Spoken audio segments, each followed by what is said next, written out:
Thalita Souza e Wesley Gratiliano acompanhando aí os desdobramentos desse fato triste e trágico que aconteceu na cidade ontem. Thalita, agora você está na delegacia ao lado da delegada que investiga o caso, a Juliana, é isso?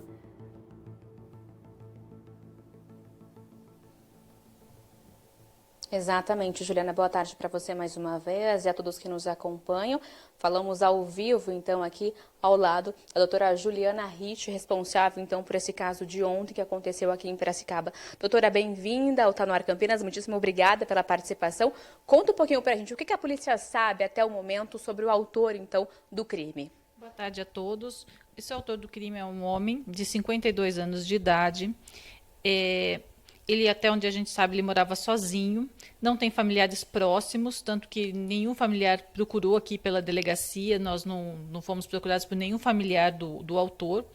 Nós buscando esclarecer a motivação desse crime bárbaro, essa conduta lamentável dele, nós consultamos os órgãos públicos aqui de Piracicaba para ver se ele fazia tratamento psiquiátrico ou algum tratamento para dependência química. Preliminarmente, as respostas que nós temos é que ele não fazia nenhum tratamento em órgão público aqui de Piracicaba para saúde mental ou para dependência química.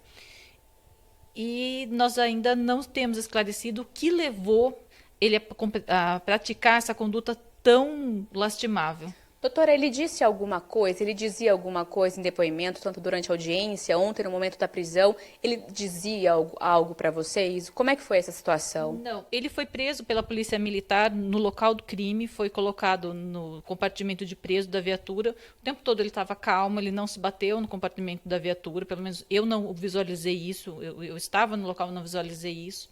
Foi trazido pela polícia militar aqui para a sede da DEIC, onde ele foi colocado na nossa carceragem, também de forma calma, tranquila, não ofereceu nenhum tipo de resistência aqui nas nossas dependências.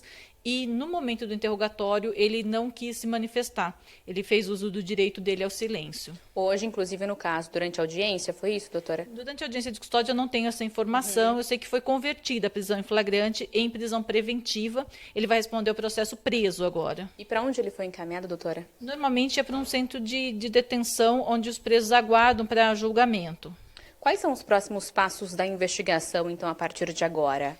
A investigação ela já está adiantada, nós já temos a autoria certa, o que nós não temos é a motivação, e talvez nós nunca tenhamos essa motivação, porque a gente busca saber o que levou uma pessoa a praticar um crime tão bárbaro. Mas se nós não temos aqui um tratamento de base psiquiátrico, nós não temos um tratamento de dependência química e temos o silêncio do acusado, é possível que talvez a gente nunca chegue a essa motivação, o que o levou a praticar essa conduta. A princípio, vocês acreditam em um surto psicótico? É possível afirmar isso? É possível afirmar que, no primeiro momento, a gente pensou no surto psicótico ou uma outra doença mental. Mas eu não sou médica, eu não posso afirmar nem que sim, nem que não. Eu só acho que, no primeiro momento, também foi esse o meu pensamento. Agora, analisando com mais calma, com mais tranquilidade, até as imagens do fato, eu noto que é muito rápida o momento em que houve a ação dele dentro do ônibus até a chegada da polícia, e ele não investiu contra a polícia. Então, talvez não possa não estar em surto, um afastamento da realidade. Aí quem vai dizer isso é o Departamento de Saúde Mental. Mas aqui na delegacia, para nós, ele está sendo tratado como uma pessoa normal, com capacidade de responder pelos atos que pratica. Doutora, o fato dele ter entrado também já com uma arma branca dentro do ônibus, pode-se dizer que ele teria premeditado isso? Como é que vocês acreditam, né, em relação a isso? Aí vai depender de uma argumentação dele. Eu posso dizer que sim, se ele não tinha nenhum destino para alguma coisa que ele fosse fazer com a arma, então ele já teria entrado no ônibus já premeditado, ou não, se ele estava se dirigindo a algum lugar que ele fosse fazer o uso da arma. Então depende muito da situação, dos fatos em si, que ele não me traz. O silêncio dele deixa esse vazio que a gente vai tentando preencher aí com algumas... a gente vai tentando pensar, né, o que poderia ter causado isso por uma conduta lamentável.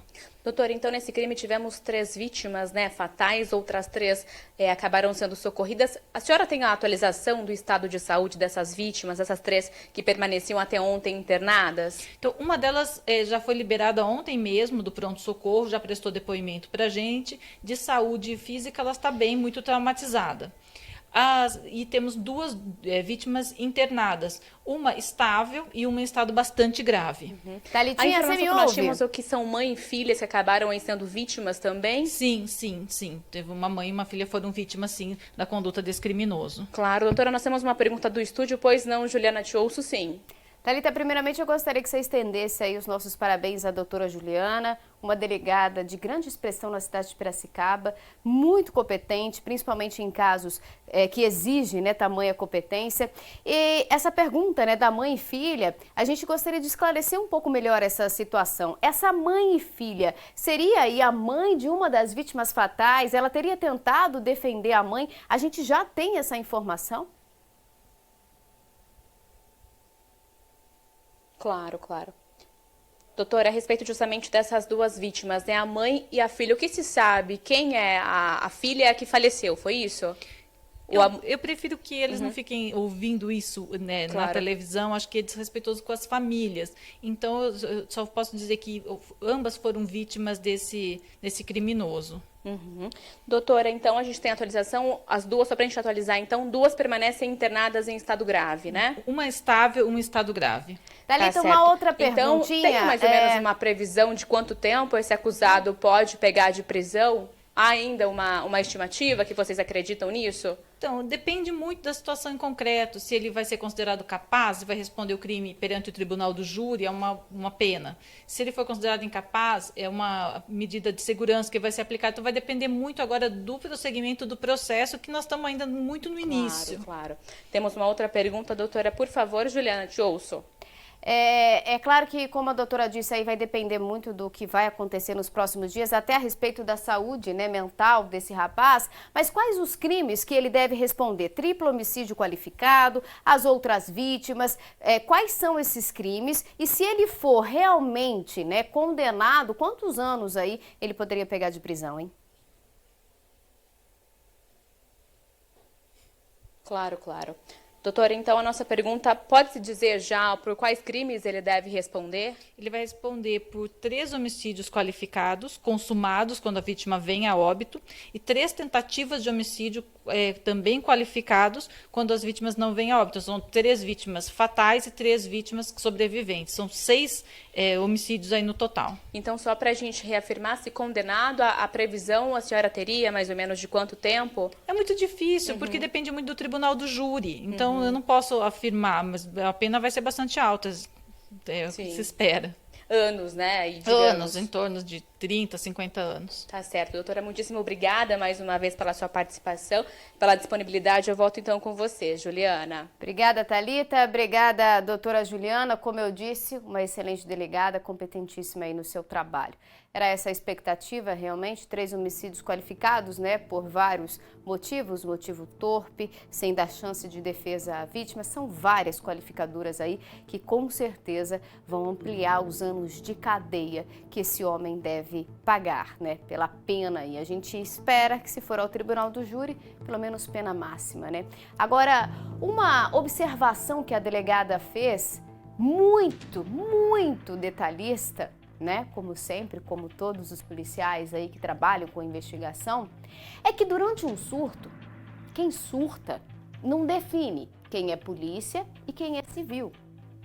A pessoa que está em surto, ela investe e vai para cima de qualquer pessoa, mesmo que isso custe a própria vida. Quando os policiais chegam, aqui a imagem, ele não vai para cima dos policiais armado com a faca. Ele não vai para cima dos policiais com a mesma força que ele foi para cima das vítimas.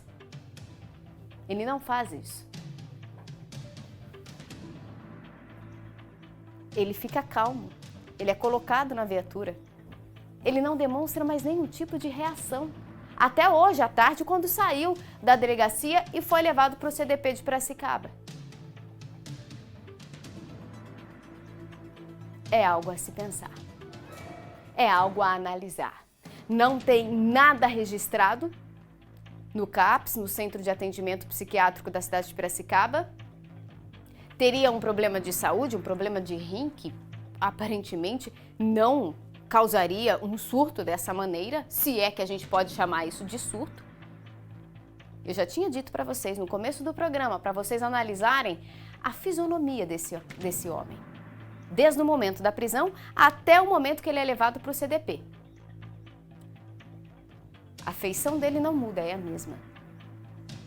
E repito, quem está em surto teria saído para cima de todos esses policiais aqui. Pelo menos foi o detalhe ali muito bem visto pela delegada lá. Ele está tranquilo, ele não reage a partir do momento que os policiais chegam. Ele solta a faca e é preso, e é levado para a delegacia, encaminhado. Não falou nada com nada, a gente viu o momento que ele saiu, calmo, tranquilo, e disse que não fez nada. O que será que aconteceu com esse homem?